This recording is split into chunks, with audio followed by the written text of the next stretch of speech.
It's because I live in Pasadena, and I was just amazed when I was. When did they film that? How did you get the smog out of there? December.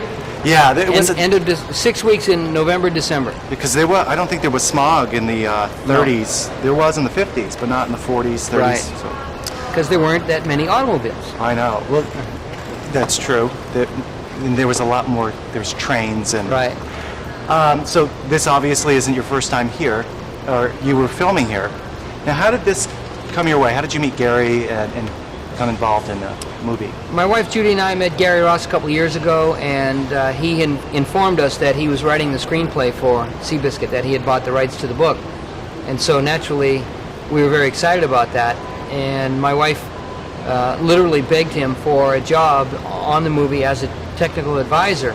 And Gary was kind enough to hire her. At the time, I was still a professional jockey. And then I retired about a year ago, just before the actual production started in October. So Gary, when I did retire, Gary asked me to come on board as well.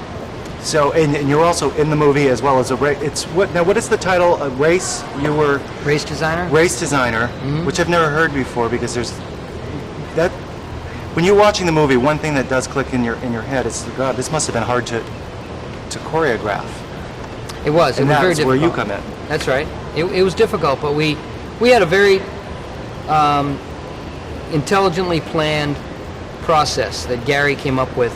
We had rehearsals in the grandstand here. On the floor of the grandstand, we had a mock racetrack with little toy horses, and we would actually place all the horses where Gary wanted to see them in relation to Seabiscuit.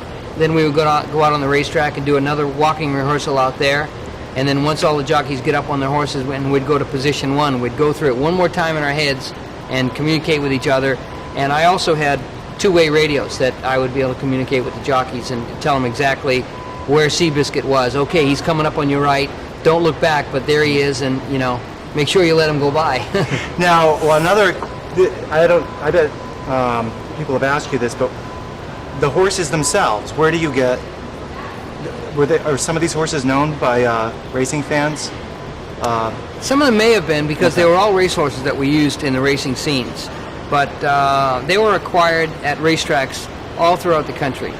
Rusty Hendrickson is the head wrangler who was in charge of those acquisitions, and he ended up getting somewhere between 55 and 60 head of horses.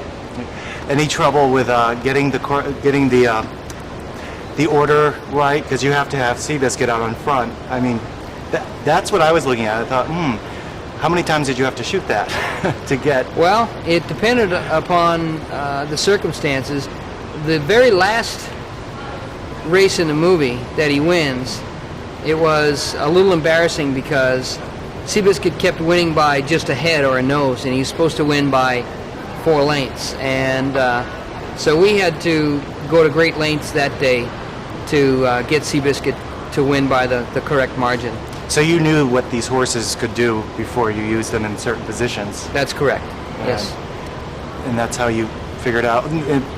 But it really, I was just kind of amazed because I don't remember a movie where horses were choreographed so well. Well, hopefully that's the first time anybody's ever seen that, and maybe it won't be the last. Well, we've been wrapped. Thanks a lot. Congratulations. Nice to meet you. Thank you.